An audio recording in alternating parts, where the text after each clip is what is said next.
I need your full attention. You both know we've had a new member of the family for a little while now. What's better than the desert in summer? Nothing, you're correct. We need to make a new car. I'm preparing the ultimate wedding gift. I recently got married, and I've been kind of ruminating on something to get Jamie. You know, something that says, welcome to the full custom lifestyle. Got an idea for some kind of an off-road car. It's gonna be a Volkswagen. Some might call me a hopeless romantic, but come on, what bride would not want the ultimate all-terrain vehicle? Some enthusiasm, please. Business as usual with the shop inspector. I have to drag him to work every day. Check it out. We've got all kinds of Volkswagen parts. This is a really good transaxle, link pin, front suspension.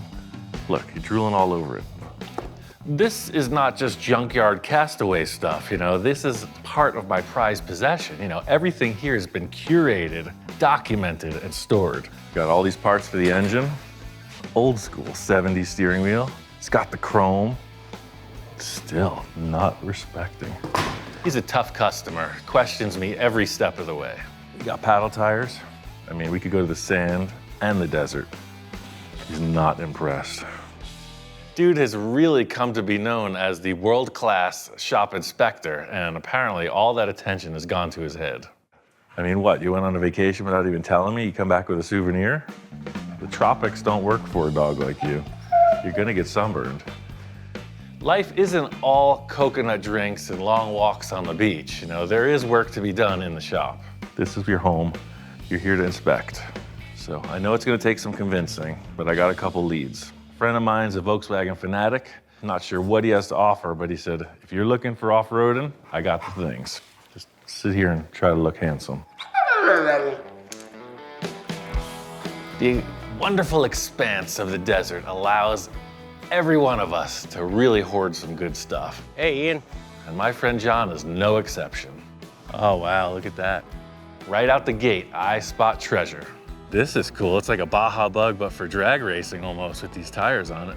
Wow. Yeah, that's one of my weird creations. Well, see, this has got the real 70s flavor, you know? I love it. I was born in 1970, so 70s vehicles were reminiscent of all the flavors that I came up with. There's something to be said for this style ride too, man. That's my first love, is that styling period, and I'm trying to make that translate into this new project. Take me to your treasure trove. Oh, what's this thing? John's love for vehicles, you know, a big part of it's Volkswagens, and that's right up my alley. Lived here for, what, 29 years? This is all just recycled parts that are going to be thrown away anyway. You look around, a lot of this stuff is all been used, and it's just repurposed. No, that's what I like about the way you do things, is you repurpose everything.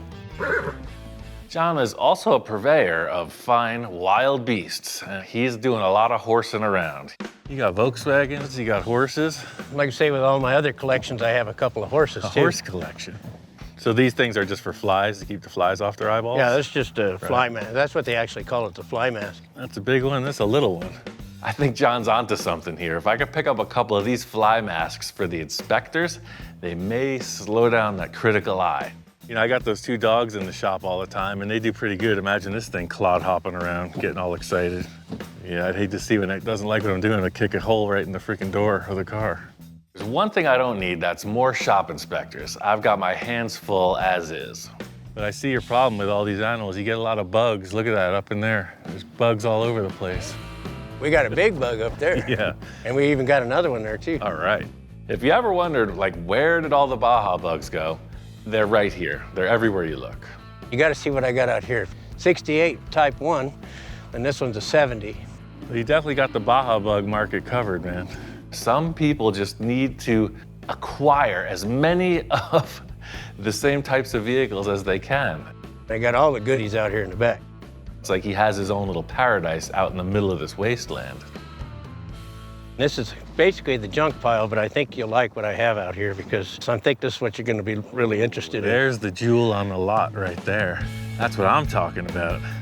My passion, at the root of it, is weird cars. So, hey, it only lends itself to all the fiberglass kit cars that were built in the 70s.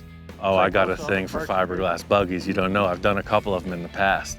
This is a later model because it's more square. The earlier ones were very round. There's so much you can do with it. There's no really structural damage or anything to it. No, this is in great shape. The thing I like most about fiberglass buggies specifically is that they're lightweight, they're super strong, and they just look cool. Depends what world you're living in, but in my world, all these elements add up to the perfect wedding gift. I think this is definitely the move. If you're interested in this, we'll make you a good deal on it. And like I say, I'd love to see what your final product is with it. Say no more. As far as parts searches go, this one was top notch. It's exactly the kickstart this project needed. This is perfect. I'm excited about this. This is just a bare body, so now we're on to the other pile of parts. I think I got what it takes to make this thing come together. Some people collect watches, some people collect artwork. My favorite thing is used car parts. Everybody's got to have a little Volkswagen scrapyard, and I got a little one too. Bottom line is I've got quite a bit of VW stuff. I've had this little bug project for a while. Somebody cut it in half and they were going to shorten it and never got any further. In looking at it now, I could tell right away it's way too short. That's not a candidate as I had hoped. First thought with this project was this sandrail that I had sitting back here. You know, first thing, it's pink. Gals love pink, so do I. The more I looked at it, I was like, well, this is supposed to be, you know, a really good wedding gift. So to give her something that throws sand in her face probably isn't the best idea. We don't want sand in the teeth, and we don't want to get cooked by the sun, but we want a cool ride. Have no fear, we have more options in Honest Ian's used VW Emporium. One cool thing is I have this stock length floor pan, and it's got surface rust. It's got a couple modifications to it, but it'll be ideal for the buggy project. The whole thing is start with a clean slate. So starting with an unmodified stock floor pan, it's just as if you were doing it back in the day. The shop inspectors aren't totally on board with what my plans are here, but I got a couple ideas. I got a few tricks that should turn it in my favor. There is no time like the present. Let's get back to the shack and start configuring. I've done a bunch of VW dune buggy projects in the past, and I put a spin on each one. They all have a very unique character, and this one will be no exception. They do say that diamonds are a girl's best friend, but I don't think we're at that capacity just yet. There's one thing I can see, is the diamond in the rough. That's the key in every relationship. It is not forged at the starting moment. It's nurtured, it's built up.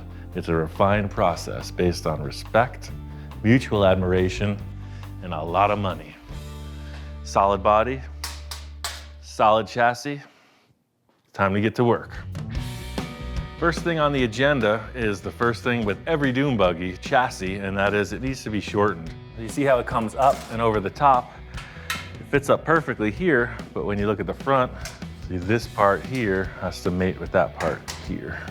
It's always about a 14-inch chop on these style. You always take it out behind the emergency brake because that's one of the straightest parts in the whole chassis. I'm not 100% as to why dune buggies were created on a shortened floor pan, but I can imagine the turning radius, you know, they'll turn corners a lot tighter when they're shorter, and the shorter wheelbase acts kind of like a Jeep in that it won't high center, won't get caught up between the tires if you're crossing a rock or something. Bottom line is the shorter wheelbase makes it look a lot more like a toy, and that's all thumbs up from me. Kind of like a heart transplant, you get to see all the things. At this point in my career, I've done so many of these projects that shortening a floor pan is kind of like washing the dishes. You know what you got, you know where you're going, and you just go through the process. All right, well that's the 14.5-inch section. You can see it's very close. What I did is I made this key cut here. So see, the floor pan will overlap the rear. So I got two keys. So these will join on the edges, but then the center sheet metal will be a lap joint.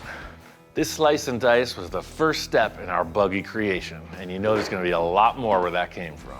It's gonna be awesome. Well, long story short, a lot of tedious sheet metal welding. I butt welded the tunnel together, capped it with this 1/8-inch steel plate, and I lapped the sheet metal on the floor pans and welded top and bottom. And you can see, it looks like it's supposed to be that way. Next step is the front bumper. You know, establishing the front, the look, the face of the car is the first step I want to take in this project because that's the character. Foremost in my mind for this vehicle is safety. So God forbid this thing loses control, smacks into a rock. I want a good bumper, bottom line. It's gotta look good and it's gotta function. Before I can build anything, I need to get the front and rear suspension mounted so I can make it a roller. You know, back in the day when the dune buggy craze was really in its prime, you could buy just about everything. It was a real catalog-oriented bolt-on market. So people were building their own stuff, and that's kind of where I'm trying to stay. It's like, well, every catalog built buggy would have certain elements, but mine are unique. I just want to chuck this body on here. That way I can take a look at the front end and see like how the bumper feels. Perfect fit, like it was made that way. You can see with the shortened wheelbase, it's already got that speed buggy feel, you know? You got your rear tire here, you got your front tire here. As per the usual, I like to loosely assemble all the parts just to see what I'm working with. Now, the envisioning starts. So it's gotta look good, feel right. Something about the V shape of the buggy in the front, I don't wanna lose that. And just as I'm sitting down having a Zen moment of contemplation, in comes the cavalcade of naysayers. Ahem. So what do you think about the car? She's digging the shortened chassis already, you could tell. She's done the measurements, something looks different. I've learned that the inspectors react best to a visceral experience. They need a real sense of what it'll be like in the end. Already, you can feel the wind in your fur. I think Lil's a natural. I think she is ready to dune bug around town. Dude probably couldn't care less. He's facing the wrong way. I've been through this before with him. It's good to see that Miss Lil is on board. Hey, don't look so enthusiastic. He used to be so tiny. Yeah, whoa. This buggy bumper is not gonna build itself, so let's get to it. It's gonna be a tube bumper, so I got a piece of tube. How's that sound? I was thinking like it would kind of curve up, just following kind of the line of the buggy. I have a small skid pan in the front. I'm not thinking anything crazy elaborate for this front bumper. You know, I want it to look good, fit with the body, and just protect the underside from the elements. It's cool, I'm just gonna take some right out of the center. This style of joining the tubes is used all the time in a lot of different ways. It just becomes part of the assembly. It's trapped in there and it makes the tube join way stronger. Now, how do we attach it to the car? It's the old welded jack stand technique. That. A method as tried and true as the jack stand itself. That's what I'm looking for. It's not straight down, it's not just bland. This is what I was hoping for, you know? It wasn't a real wild throw of the dice. I just needed something that looked right on the front of the car. So this triangulated structure will be plenty for this car. It's not gonna be doing the Baja 1000. It's starting to look a little bit more the part. I think my big issue is the way that the shape of the fiberglass looks with the tube right now, but later when the body's mounted, probably gonna trim it just like that. The last element to the bumper is a skid plate. These fiberglass bodies are pretty weak and the gas tank is right up front, just like the stock Beetle, so the skid plate will protect anything from coming up and piercing that fuel tank. I like to keep it real simple in the Wild West. Just a few simple mounting tabs underneath and this skid plate is ready for some skidding. Now, one cool thing about these screws is they never seem to go in on the first try.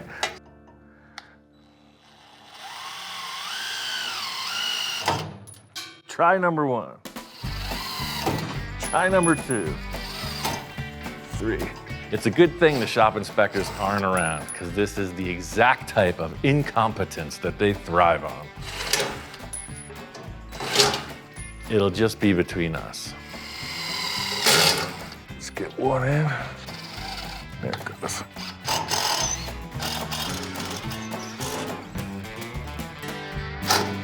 I look at that bumper and it's gnarly, dude. I gotta say, this is the impetus for the entire project. It's gotta be straight to the point, looks cool, totally functional. All right, now on to the rear bumper. Does two things. It protects the engine like a bumper, and it protects the engine like a skid plate. Of course, all these parts are available off the shelf, but I wanna make it special. A profession of my true love, as expressed in a rear bumper. Just like the front bumper, this rear bumper is all business, but I still want it to look cool. This Volkswagen engine, the cases are made of a magnesium alloy, and they'll break pretty easily if they hit a rock. So every buggy you see has these two tubes with a skid plate that goes underneath. As soon as I get this stuff protected, I can get onto the really creative stuff. One big aesthetic with a dune buggy is the exhaust, because the engine's exposed. These are kind of old school. They'll shine up, there's no real rust. Kind of like a jet boat look. Makes a cool sound. I got all this cool chrome stuff for the engine. Chrome valve covers, chrome alternator, chrome cylinder tins. I got carburetors, I got pedal assemblies, I got brake hoses. So I'm basically gonna take this pile here, and throw it over there, and there'll be a dune buggy when I'm done. You might not see it yet, but I know I do. So let's get to seeing so you can see what I see. See what I mean? We'll see. Now it looks like a race car, doesn't it? What a difference. I got some tubes mocked up just to look at this bumper idea. You know, I started with some 1.5" tube, set up some tabs, and I kind of got an idea of how they're gonna get arranged. So these are gonna come in like that on both sides. Under the engine, you can see 2 more tubes with the same detail. So that's the setup, and it's nothing new. The only thing I'm doing different is making it unique. You know, how do I make something that's not like one you would buy off the shelf? In the way that I fabricate a lot of things, consider it like the first time you walk up a staircase, right? You put one foot, you figure out your balance, and then you step again, right? And the more you climb, the more accomplished you feel.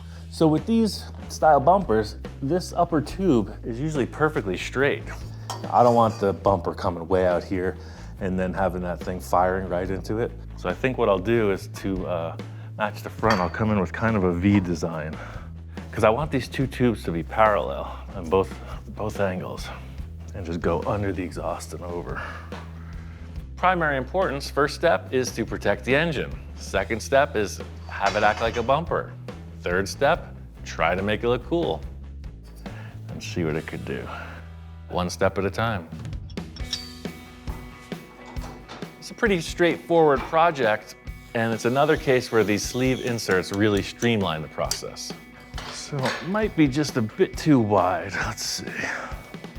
Whenever I'm making something that I don't know what I'm doing, which is most of the time, I always leave the ends a little bit long, and I creep up on the end result.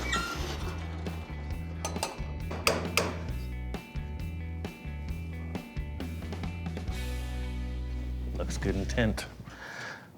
I'd say we weld it. Just like the front end of this buggy, the rear end is the same. I'm gonna triangulate the rear bumper and, of course, add in that skid plate to protect the sump of the engine. That bumper is good to go. Dynamite! So that's the look, you know, all the function is taken care of. The top side is where the fun happens. What does it look like when you approach it? What's the statement of the car? I got one main element that's gonna really make this thing shine. This buggy's coming right along, and I asked my #1 helper to come on down and lend a hand.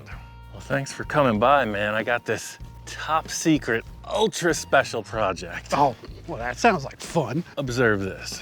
Oh, well, this is cool. I'm thinking about, you know, like the ultimate wedding gift. Oh, this is perfect. And what says I love you more than a custom dune buggy? Out in the Antelope Valley, nothing. That's what I'm talking about. See, Tom gets it. The inspectors were trying the whole time to make me second guess this idea of the ultimate wedding gift. Nothing says love and commitment like a full custom dune buggy. Oh, without a doubt, man, that seals the deal. What woman doesn't love a dune buggy, right? I don't know him. He understands what women truly value. Dogs just don't get it. I got Tom up to speed on the project, filled him in on all the details. When I was out at John's house, I found one more piece that's gonna make this buggy next level. So this is actually a roof for the car. Oh, wow.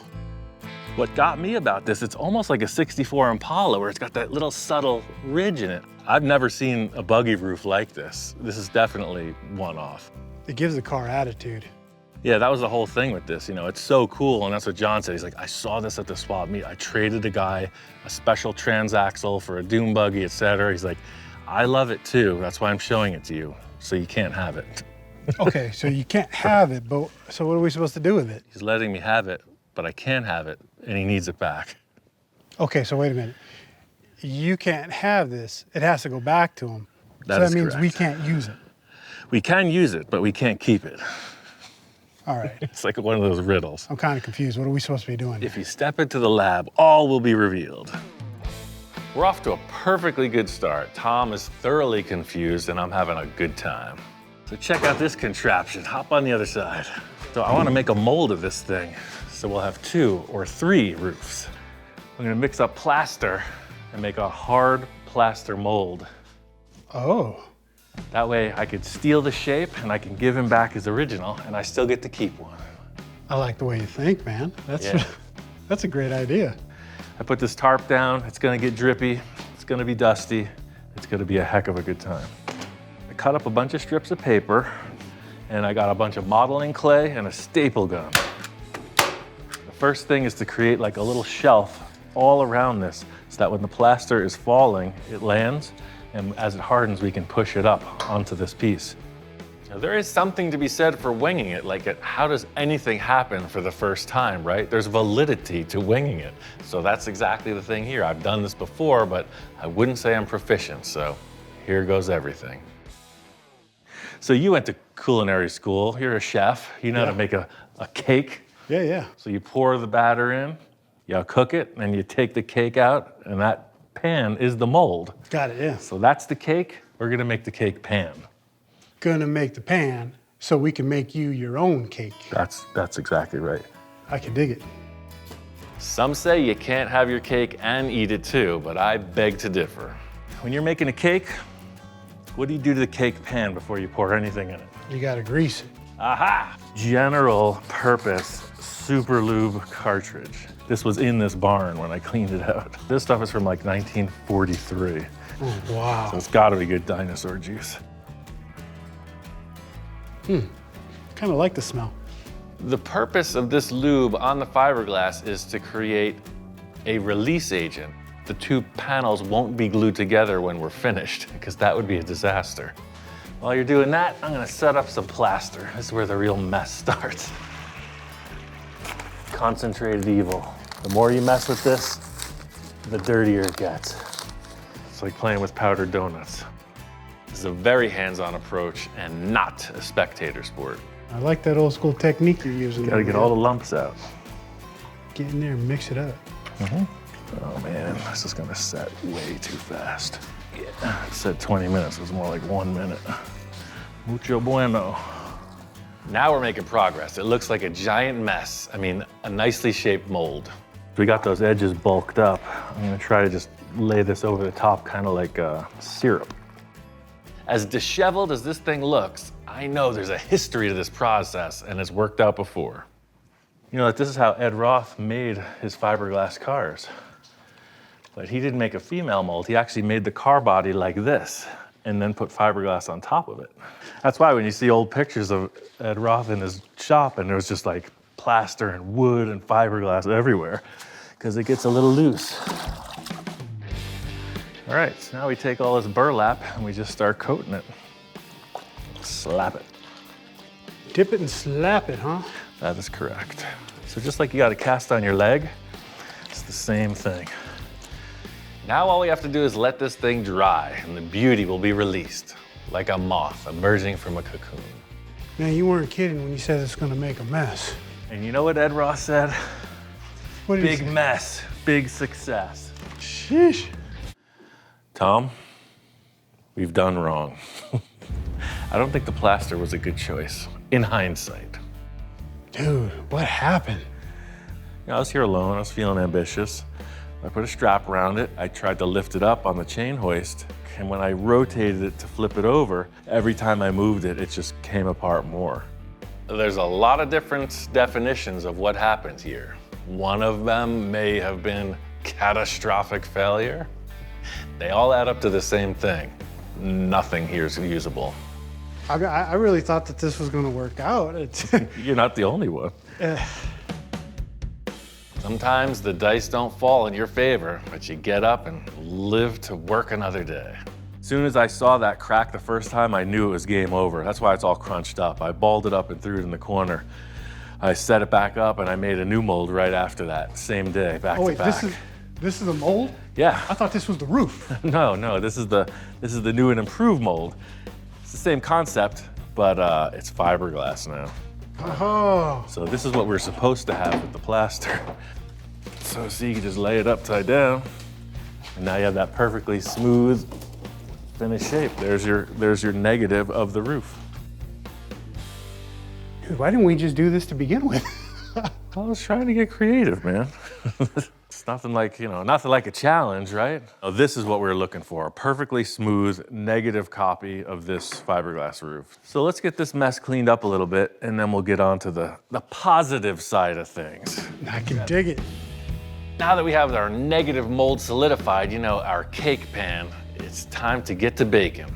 This is exactly what we did, but you can see now we're working on the upside down. We're working in the negative aspect of things.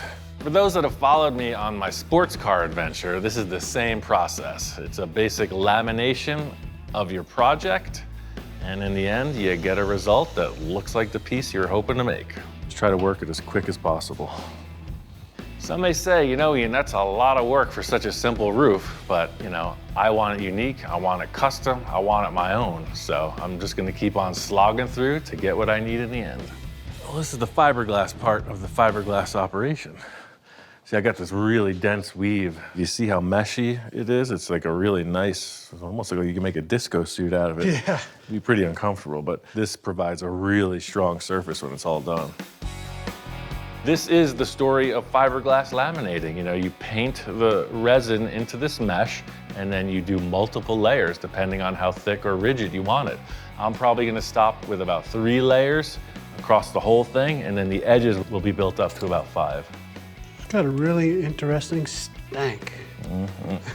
We got the roof all laid out. We let it set for a full day, and now it's time for the big reveal. All right, man, well, check this out. I got some good news. All right, I like good news. And I got some bad news, Oh no, come on. as usual. What happened now? Well, one thing I didn't tell you about, how hard it was to get the mold off of the roof skin. We used the release oil, but man, is it stuck. Tom has every right to be concerned. Have you taken a look at the guy he's working with? I'd be hesitant. Tom has chosen his weapons, I've got mine. It's time to get in there and start hacking away. The technique here is to just try to remove it as gracefully as possible without damaging it. It usually breaks free, usually.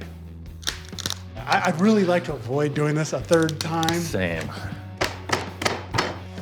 Damn, my bright ideas. Corners are definitely a pain in the butt. Yeah, that's the whole thing. Like the old saying goes, if it's not working, try a bigger hammer. Here, let me use the little pry bar. Little pry bar. Oh! Tommy Nine Fingers. It's the little one. You're gonna live. Sorry about that, bro. That's all right. I'm good. Release! Now my hand's stuck. Oh, really? It's a monster. So you hear creaking, you hear cracking. We're waiting for that big pop. It's about ready, Captain. You're waiting for that release. Aha! Eureka, at last. There she blows. Woo! Look, it's another roof. It was a total relief that the thing came apart. Unfortunately, it's not in the best condition. I don't know, man. I'm actually pretty happy with the results. That's looking pretty cool. I mean, Body work, that'll be a day of just messing around. Let's clear this riffraff aside and get to the fun part. Let's get back to building some cars. yeah, all right. End of the day, success. You know, we got this part. It's usable. The main thing is to see it on the car. Oh yeah, now look at the parallel. Yes. That works. This works. Look at that. Yeah, man, that is so cool. Stand around, you know, taking in all the looks. That roof line really gives it a different appearance in relation to a lot of those 70s buggies with the weird giant cartoon roofs on them. Makes me want to throw on one of those old school trucker hats or a bandana. Go sand duning. All I could say is this ultimate wedding present is starting to take shape. All right, I got a bunch of stuff done to this roof. It was a little rough coming out of the mold, but I did some patchwork, a little body filler, smoothed it out. It's totally usable, as ugly as it is. This project is equal parts fashion and function. As much as I love the look of the roof, you gotta be able to get into that car. The more I was thinking about it, just crawling through this space, it's always an issue with dune buggies. It's like Dukes of Hazzard style, they have no doors, you know? So I'm gonna make the whole roof hinge open. The upside of this is that the fiberglass is super strong. The downside is it's super thin and flexible. So I created a metal hoop and some side plates to reinforce it and keep it in place. Makes it very rigid. That's using your head. There's a lot of complicated ways you could create this hinge mechanism system, but out here in the Wild West, I go for the straight ahead approach. Real simple, you got a hole there, you got a hole there. That bracket just bolts in. Part of the way this roof was designed and my mold wasn't even set up to fit on this car. I always figured I'd have to do some adjustments later, so this metal bracket inside allows me to both rigidize it and to make the panels line up with the body lines. Seems like a simple task, but without this metal structure, it just wasn't gonna fit, so it's like a dual purpose win. Voila! See, now that's parallel, as it should be. So the idea is you don't have to crawl through these holes. You just approach the vehicle, lift her up. You got all the room in the world. You can just come across. Piece of cake. In the end, this roof will have a very simple latch to keep it shut while you're cruising. That's the easy part. The next step is the venture into the great unknown. The root of everything, I'm a pretty good fabricator. Also at the root, I'm not that good of an upholsterer. Therein lies the great next challenge. I want to cover this with vinyl. That's my goal in this never-ending car quest, is to just keep on keeping on, you know? Try to improve on every aspect of car building. So, Honest Ian's Mediocre Upholstery is back in business. When mediocre is just good enough, call us. My goal to create this soft top is to first put a layer of foam over the fiberglass and then cover that with vinyl to achieve that soft top look. Seems like a simple task, right? Looks like it's gonna work. I was worried that this transition here was gonna be so tight, it's not gonna work. See how it starts to double up? Looks like I'll be able to pull that right through.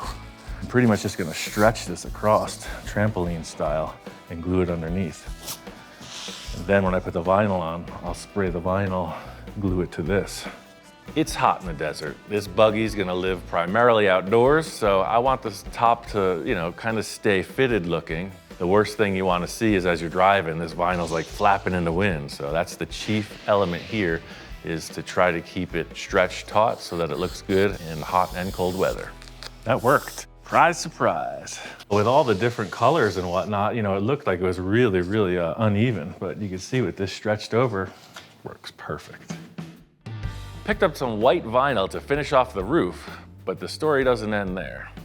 You can clearly see one is longer than the other. I assumed that the vinyl was the same length as the foam, and apparently that's not the case. It just might make it. This is it laid out. You can see. One of the issues with Honest Ian's Upholstery is that we don't have much of a stock. In fact, this is our entire surplus. So it comes down to the fact of we gotta make it happen with what we got. All right, I don't know how else to do this except just do it. It seems like it's gonna look okay. Holy stromboli. There's no guarantees with stuff like this. You know, no bolt-on parts, no factory fit-ups. Really just you against a car that seemingly does not want to be put back together. Oh, reminds you of the last time I went surfing trying to put on my wetsuit. It was just like this. It's horrible. Maybe I'll put it out. No, that's maxed. I can feel it. It's maxed out. Bottom line here is I have enough experience to know when I am bamboozled. I can read it right from the moment I first stretch it. It's not gonna fit. Looks so easy on TV, doesn't it? Looking at it, I think I may be able to just make the corner, just get a grab if I can just stretch a little more material. Nope. I have to come up with some kind of creative solution. I'm sure every do-it-yourselfer at home has faced the same thing, you know, whether you're putting in flooring or painting a wall, you get right to the end of it and it's like, ooh, I'm out of material. The show must go on.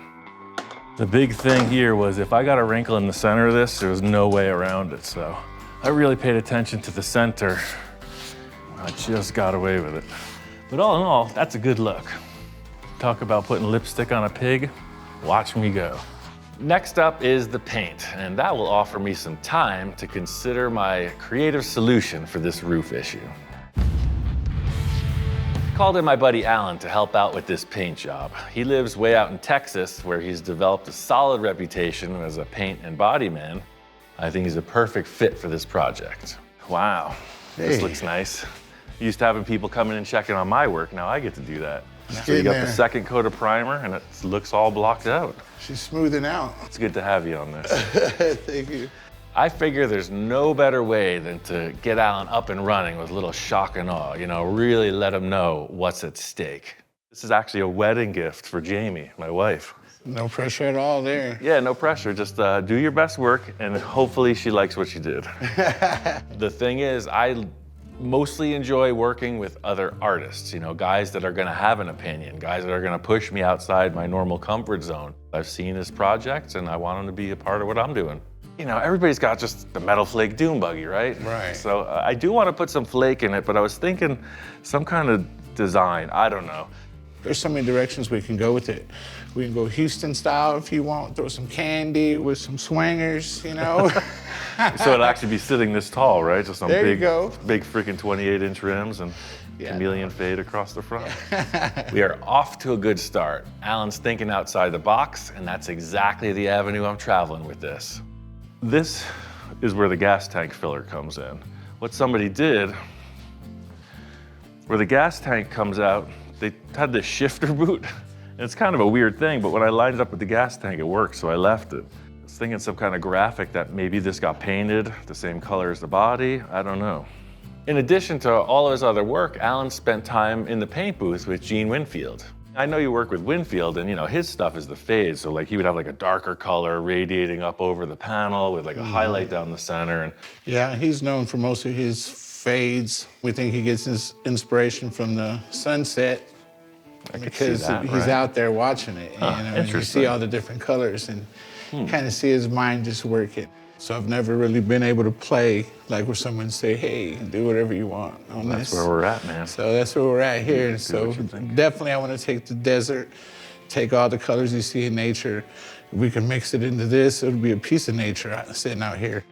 Let's play with some lines. Yeah, great minds think alike right away. Alan's lines are complementing the front shape of the body. No, I see what you're saying. That really does add to the V shape of the front of the body. I like that, it's like an arrow. So what if the graphic not only was on the hood, what if this line came all the way through like that, but then it continued back here. So it's like it came through the whole car. Yeah, no, that is really cool. The way it comes down, shoots all the way to the back. This got kind of like that, you know, Wonder Woman, kind of 70s, kind of pops off of the surface. You think about, you know, the t-shirt styles in the 70s or like the tube socks with this, you know, very simple lines on them. We're trying to translate that flavor into this. You know, yellow's her favorite color, so I mixed up this paint. I know she's gonna like it. Very 70s. That's what I was thinking. Very you know? 70s, I love it. Yeah. That with a little flake on top of it, I think it'll look mellow, and then in the sun, it'll have a lot of action, you know? mellow it out even more. Oh yeah, look at that. That just went to custard. That's a mellow yellow. Nice. It looks like we have a perfectly loose plan. I'm gonna let Alan do his thing. Make Jamie happy. Make her proud of me. Yeah, definitely. I think this dune buggy's wrapped up. First and foremost, shakedown run. Desert hills, you run this thing and see what falls off.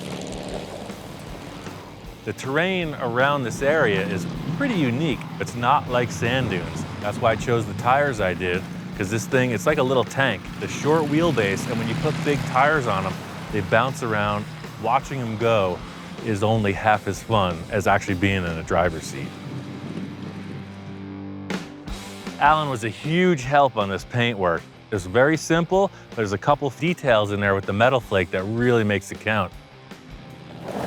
Now it really hits home. Like, why the heck was this guy building a wedding gift that's a weird old dune buggy, right? Now you can see, got a lot of trails, like hundreds of miles of trails when you go out touring. I gotta say, I hate to be selfish. I love this car. I hope she does too. So, for the lady that has everything, like what could a man like me possibly offer? And all of the ruminating has led up to this. Oh my God. Is that a dune buggy? Yes, thought you might like one of these. I love it. It's amazing. Yeah, it's basically a Volkswagen, it's a stick shift, but it can go anywhere, all around here. Oh, I know how to drive stick shift. Right. I gotta say, this is why we got married. She's thrilled. You know, sometimes I could impress people, and she's one of those people. It's perfect. It's got some Mustang taillights. It's I got a love Volkswagen engine. it. It's got the metal flake paint job. Is that glitter? Oh yes, it's got the glitter. I was genuinely surprised. It's beautiful. It's so cute, and it just looks like me. Like he picked it out for me. He knew that it would be perfect. Authentic 70s antenna on a spring. It's like totally like a 70s vibe. Oh yeah, it's fully legit 70s funkadelic machine. You know, I thought about this a lot. I thought about the colors, I thought about the comfort, you know, the way the paint was laid out. You know, I want to personalize it. I know her style. Seems like it was a good choice. It's kind of like a Wonder Woman-y, like vibey. I was thinking about kind of that like type look. of thing. Yes. Like it's got a flavor. When you look at the car, like what's it make you feel like? Let's rock. Right. This is definitely a wedding present. I would have never expected it.